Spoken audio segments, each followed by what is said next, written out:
बहुत बहुत साल पहले, जब आकाश के नीचे सूर्य बहुत गर्वित था और धरती पर अन्याय और न्याय की निरंतर धारा बहती थी, तब हिमालय की गोद में एक स्वर्णिम राज्य था, सोनापुर। चारों तरफ पहाड़ों से घिरा, अंदर नदी की धाराओं से चमकता और खेतों में सोने जैसी धान की बालियां लटकी होने के कारण इस राज्य का नाम सोनापुर था। सोनापुर के राजा थे महाराजा विवेक वाहन, जिन्हें प्रजा के प्यार से धर्मराज कहा जाता था। उनका राज्य न्याय से भरा था। व्यापारी दूर दूर से आकर व्यापार करते, कलाकार गीत संगीत से मन मोहते। लेकिन एक रात सब कुछ बदल गया। चांद की रोशनी में तैरता अंधेरा आया। बाहरी एक जाति, जिन्हें काला नाग कहा जाता था, अचानक रात के अंधेरे में राज्य पर आक्रमण कर दिया। उनकी आंखों में आग थी, दिलों में घृणा और हाथों में जलते तीर। युद्ध ज्यादा देर नहीं चला। सोनापुर जलकर राख हो गया और राजा रानी सहित महल के कई लोग मारे गए। लेकिन मरने से पहले महाराजा विवेक वाहन ने अपने एकमात्र पुत्र राजकुमार अर्क वाहन को राजप्रासाद के मुख्य पुजारी के हवाले कर दिया। वह पुजारी चुपके से अर्क को राज्य से बाहर ले आया। फिर बीत गए 20 साल। हिमालय की तलहटी में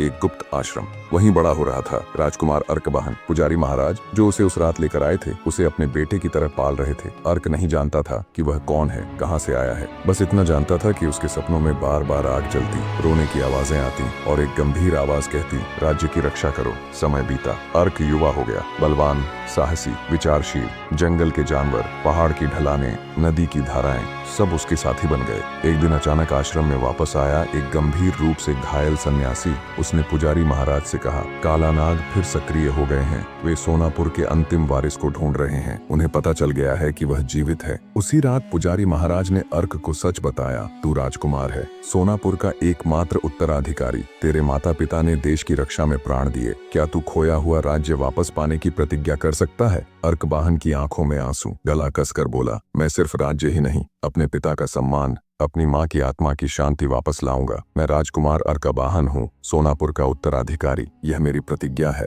अगले दिन पुजारी महाराज ने उसे एक पुरानी पोटली में छिपा हुआ एक पांडुलिपि दी। वह एक गुप्त नक्शा था जो सोनापुर के प्राचीन खजाने की ओर इशारा करता था, जहाँ युद्ध की रात राजा ने अंतिम संपत्ति और गुप्त हथियार छिपाए थे। इस खजाने को पाकर ही सोनापुर की प्रजा को एकजुट कर राज्य फिर से बसाया जा सकता था। लेकिन नक्शा अधूरा था। कुछ निशान, कुछ शब्द मिट चुके थे। अर्क वाहन को उस रहस्य को सुलझाकर आगे बढ़ना था। उसे 3 जगहों पर जाना था। गुरुंग गुफा, जहाँ एक गुप्त भविष्यवाणी छिपी है। नागवन, जहाँ उसकी माँ रानी कल्याणी का गहना चुराकर एक सन्यासिनी ने छिपा रखा था।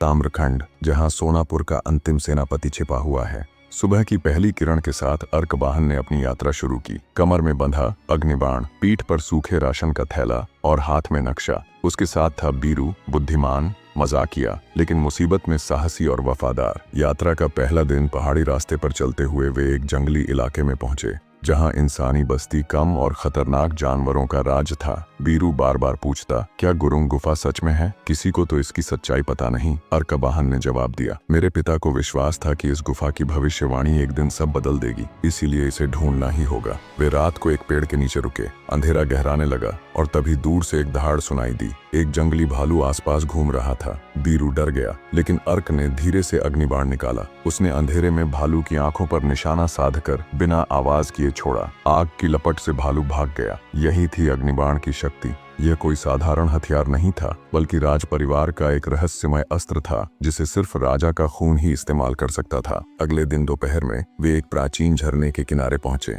पुराने पत्थर पर उकेरा एक चिन्ह देखकर अर्क बोला, यह सोनापुर का प्रतीक है। गुरुंग गुफा पास ही है। जंगल के बीच से एक संकरे रास्ते पर चलते हुए उन्होंने एक विशाल पत्थर की गुफा देखी, जिस पर बेलें चढ़ी थीं। अंदर अंधेरा था। वे मशाल जलाकर अंदर गए। अचानक जमीन कांपने लगी। गुफा के अंदर एक जगह पत्थर का फर्श फटकर ऊपर एक प्रकाशमान वेदी निकली। उस पर एक भविष्यवाणी खुदी थी, जिसके खून में सच्चाई, उसके हाथ में सोनापुर का खजाना। अग्नि के अस्त्र की धार से खुलेगा प्रवेश द्वार। विश्वासघाती एक दोस्त रास्ते में रुकावट बनेगा। अर्क कुछ पल चुप रहा। उसे समझ आया कि यह रास्ता आसान नहीं होगा, लेकिन वह अपने लक्ष्य से नहीं हटा। बाहर निकलते समय बीरू बोला, क्या यह भविष्यवाणी हमें चेतावनी दे रही है या फिर कोई दुश्मन हमारे पीछे है? अर्क सिर्फ मुस्कुराया, बोला, हम सच के रास्ते पर चल रहे हैं। विश्वासघात सिर्फ विनाश लाएगा।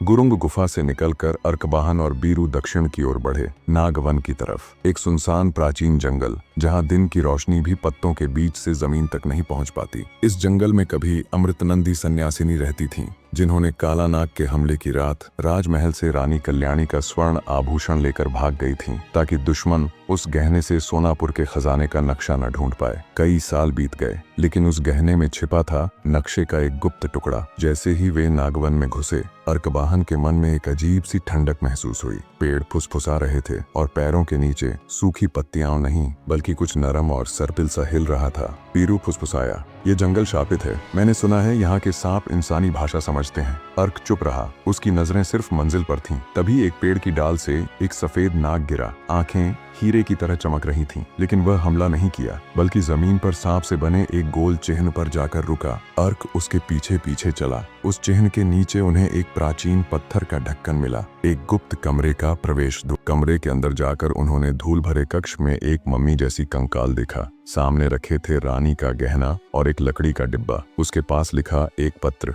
मैं अमृत नंदी सोनापुर का ऋण कभी नहीं चुका पाऊंगी। रानी का गहना मैंने बचा लिया। इस डिब्बे में छुपा है नक्शे का टुकड़ा, पर सावधान, काला नाग जानते हैं कि यह यही है। मेरी मृत्यु के बाद जो भी यहाँ आएगा उसे यह गहना सच्चे साहस से ही मिलेगा, विश्वास से नहीं। अर्क ने डिब्बा खोलकर एक स्वर्णमय हार पाया, जिसके पीछे नक्शे की एक छोटी सी रेखाएं खुदी थीं। उसने गहना छाती से लगाकर आंखें बंद की। माँ, मैं वापस आ गया हूँ, अब तेरी आत्मा को शांति मिलेगी। तभी कमरे की छाया से एक काली पोशाक में मुख ढका हुआ व्यक्ति निकला, हाथ में धारदार खंजर। बीरू चिल्लाया, अर्क सावधान! अर्क ने छलांग लगाई, अग्निबाण निकाला। आग की रोशनी में चेहरा नहीं दिखा, लेकिन वह छाया मूर्ति बोली, तू सच्चा वारिस है, देख कैसे झूठ जीतता है। अचानक लड़ाई शुरू हो गई, लेकिन आग की गर्मी से छाया मूर्ति अंधेरे में गायब हो गई। बाहर आते समय अर्क सोच में पड़ गया। भविष्यवाणी ने कहा था, विश्वासघाती एक दोस्त। वह चुपचाप बीरू की तरफ देखा। बीरू को कुछ पता नहीं चला। अर्क ने सोचा, अगर विश्वासघाती अभी भी मेरे साथ है। इस सवाल के साथ नक्शे का दूसरा टुकड़ा हाथ में लेकर अर्क अब ताम्रखंड की ओर चल पड़ा, जहां सोनापुर का अंतिम सेनापति छिपा था। गहरे जंगल से निकलकर अर्कबाहन और बीरू अब उत्तर पूर्व के रेगिस्तान की ओर बढ़े। ताम्रखंड कभी यही था सोनापुर राज्य का युद्ध शिविर, और अब सिर्फ धूल, खंडहर और भुला दिया गया इतिहास। यहीं छिपे थे राज्य के अंतिम सेनापति बाहुक। वे अर्कबाहन के पिता के विश्वास पात्र थे, लेकिन सिंहासन गिरने के बाद से कोई उनका पता नहीं जानता था। वे ताम्रखंड में एक शाम को पहुंचे। सूरज ढलते ही चारों तरफ धूल भरी अंधेरी रात छा गई। दूर पहाड़ों की तरफ एक आग की लौ दिखी, शायद कोई अभी भी जीवित था वहाँ। अर्कबाहन धीरे धीरे उस आग की ओर बढ़ा। वहाँ उसकी मुलाकात एक बूढ़े से हुई। सूखा चेहरा, कुबड़ी पीठ, हाथ में लकड़ी। बूढ़ा बोला, तू अग्निवाहक है, राजा देवव्रत का खून? अर्क ने सिर हिलाकर हाँ कहा। बूढ़े ने हंसा नहीं, चौंका नहीं, बस आंखें बंद करके बोला, तो फिर युद्ध फिर आने वाला है। वह बूढ़ा ही बाहुक था, ताम्रखंड का सेनापति। उसने अर्क को बैठाकर कहा, तेरे पिता को मैंने आखिरी बार युद्ध भवन की छत पर खड़े देखा था। तब उसने कहा था, अगर मेरा बेटा कभी लौटे उसे बताना। विश्वास तभी ताकत है जब उसे परखा जाए। बाहुक ने एक ताड़पत्र पर बना नक्शे का एक टुकड़ा अर्क के हाथ में दिया। यह तीसरा खंड था, लेकिन साथ ही दिया एक भयानक सच, तेरे आसपास विश्वासघात फैला है। सिर्फ बाहरी दुश्मन नहीं, अंदरूनी भी हैं, जो तुझे इस्तेमाल करके खजाने तक पहुंचना चाहते हैं। अर्क स्तब्ध बैठा रहा। उस रात अर्क ने देखा कि बीरू अपने बैग में हाथ डाल रहा है। पूछने पर वह बोला, मैं बस सूखा राशन ढूंढ रहा था। लेकिन अर्क की नजर एक चिट्ठी पर पड़ी, जो उसने ताम्रखंड आते वक्त रास्ते में उठाई थी। चिट्ठी की भाषा समझ नहीं आई, लेकिन नीचे एक चिन्ह बना था, 3 सांप एक साथ लिपटे हुए। यह काला नाग समुदाय का प्रतीक था। अर्क ने कुछ न कहकर चिट्ठी अपने पास रख ली। अगली सुबह बाहुक ने अपना शस्त्रागार अर्क के लिए खोल दिया। वह बोला, मैं अब जवान नहीं, लेकिन तुझे जितने दिन बचा सकता हूँ बचाऊंगा। यह देश फिर से सिंहासन के असली हकदार को पाएगा। अर्कबाहन के पास अब 3 खंड नक्शे के थे। अब बाकी था चौथा खंड, जो काला नाग के किले में था। वह किला दुर्गम पहाड़ों पर था और उसकी चाबी थी सिर्फ एक के पास, विश्वासघाती। 3 खंड नक्शा अब अर्कबाहन के पास था, लेकिन चौथा खंड सबसे खतरनाक जगह पर था। काला नाग किले में एक अंधेरे पहाड़ पर, जहाँ रात में भी सूरज की रोशनी नहीं पहुँचती। काला नाग सिर्फ राजद्रोही नहीं थे, बल्कि एक गुप्त धार्मिक संगठन थे, जो मानते थे कि सोनापुर का सिंहासन उनका हक था। इसी किले में छिपा था अर्कबाहन के परिवार के हत्याओं का असली रहस्य। बाहुक और बीरू को साथ लेकर अर्क पहाड़ पर चढ़ने लगा। हर कदम पर हवा भारी होती गई, मानो कोई प्राचीन शाप जमीन से बुला रहा हो। किले के दरवाजे पर पहुंचकर उन्होंने एक सांप के आकार का धातु फ्रेम देखा, जिसकी आंखों में पत्थर का गड्ढा था। बाहुक बोला, यह दरवाजा सिर्फ खून पहचानता है, राजा का खून। अर्क ने अपनी उंगली काटकर खून खून उस गड्ढे में डाला। धातु का दरवाजा चीखते हुए खुल गया। अंदर जाकर उन्होंने एक विशाल मंच देखा, चारों तरफ सांपों की मूर्तियां और बीच में एक ऊंचा सिंहासन जिस पर बैठी थी काली पोशाक वाली एक महिला, मुख ढक्का, आंखें सिर्फ अर्क को देखकर चमकी। वह बोली, राजा आ गया, पर अकेला नहीं। अर्क चौंक कर देखा, तभी पास खड़े बीरू ने धीरे धीरे उस महिला की ओर कदम बढ़ाया। उसने सिर झुकाकर कहा, माँ, मैं इसे ले आया, जैसा तुमने कहा था। अर्क स्तब्ध। बीरू? उसका सबसे करीबी दोस्त? वह काला नाग का था। महिला ने चेहरे से कपड़ा हटाया। वह बीरू की माँ थी, एक समय राज परिवार की दासी, जिसे अपमानित कर महल से निकाल दिया गया था। वह बोली, तेरे पिता के खून से राज्य डूबा, अब तेरे खून से खत्म होगा राजवंश। अर्क समझ गया, इस किले में वह अकेला था। बाहुक घायल, बीरू तलवार लेकर आगे बढ़ रहा था, लेकिन अर्क ने हार नहीं मानी। उसने बीरू से लड़ाई शुरू की। उनकी दोस्ती की हर याद तलवार के वार से टूट रही थी। आखिरकार अर्क ने बीरू की तलवार छीन ली। बीरू हांफते हुए बोला, तू जीत गया, लेकिन अभी भी नहीं जानता कि आखिरी नक्शा कहाँ है। तभी महिला ने एक डिब्बा खोला और चौथा नक्शा निकाला। आग में जलाने ही वाली थी, तभी बाहुक ने आखिरी ताकत से तीर चलाया। महिला गिर पड़ी। अर्क ने नक्शा बचा लिया। चारों खंड मिलते ही एक अजीब गोलाकार चिन्ह दिखा। आकाश से दिखने वाला एक पत्थर का द्वीप जो हमेशा बादलों से ढका रहता था। वहीं छिपा था सोनापुर का खजाना और राजवंश का असली उत्तराधिकार। अंत बीरू को वहीं छोड़कर अर्क चला गया, बस इतना कहकर, विश्वासघाती होने के बावजूद तू मेरे अतीत का हिस्सा है, लेकिन भविष्य नहीं। वे अब अंतिम गंतव्य की ओर चल पड़े, आकाश द्वीप, जहां इतिहास का आखिरी पन्ना लिखा जाना था। चारों नक्शे मिलते ही एक गोलाकार द्वीप का चित्र सामने आया, जो आकाश से पत्थर जैसा दिखता था और हमेशा बादलों से ढका रहता था। उस द्वीप का नाम आकाश द्वीप। वहीं छिपा था सोनापुर राज्य का खोया हुआ खजाना और राजवंश का अंतिम सत्य।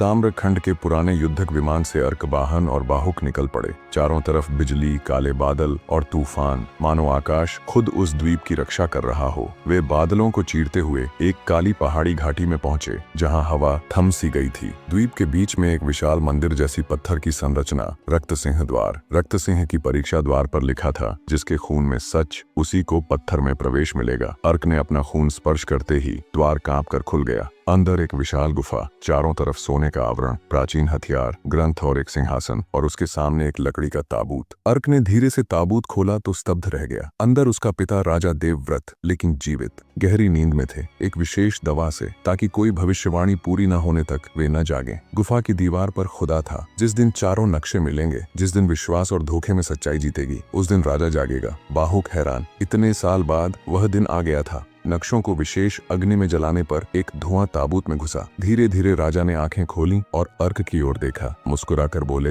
मेरा खून, मेरा वारिस, तूने पूरा किया जो मैंने शुरू किया था। उन्होंने अर्क को एक सिक्का दिया, सोनापुर राज्य के मुकुट का प्रतीक। वे बोले, मैं तुझे राजा घोषित करता हूँ, लेकिन याद रख, राजा बनने का मतलब युद्ध जीतना नहीं, लोगों का दिल जीतना है। जब अर्कबाहन सिंहासन पर बैठा, आकाश द्वीप पर रोशनी पड़ी, मानो सारी प्रकृति उसे स्वीकार कर रही हो। बाहुक उसके पास खड़ा होकर कहता है, राजा नहीं, तू है पुराण का हिस्सा। दूर खड़ा बीरू देखता रहता है, उसकी आंखों में पश्चाताप, लेकिन चेहरे पर एक बूंद शांति। आसमान में उगता है एक नया सूरज, एक नए सोनापुर का सूरज। और यहीं पर खत्म होती है सोनापुर की कहानी। दोस्तों, वीडियो कैसा लगा कमेंट में जरूर बताना। अगर अच्छा लगा हो तो प्लीज एक लाइक जरूर कर देना, क्योंकि एक वीडियो बनाने में बहुत समय लगता है, तो प्लीज एक लाइक कर देना। और अगर मुझसे कोई गलती हो गई हो तो अपने दोस्त समझकर माफ कर देना। ऐसे और वीडियो देखना चाहते हो तो चैनल को सब्सक्राइब करके जरूर रखना। धन्यवाद इतनी देर तक वीडियो देखने के लिए।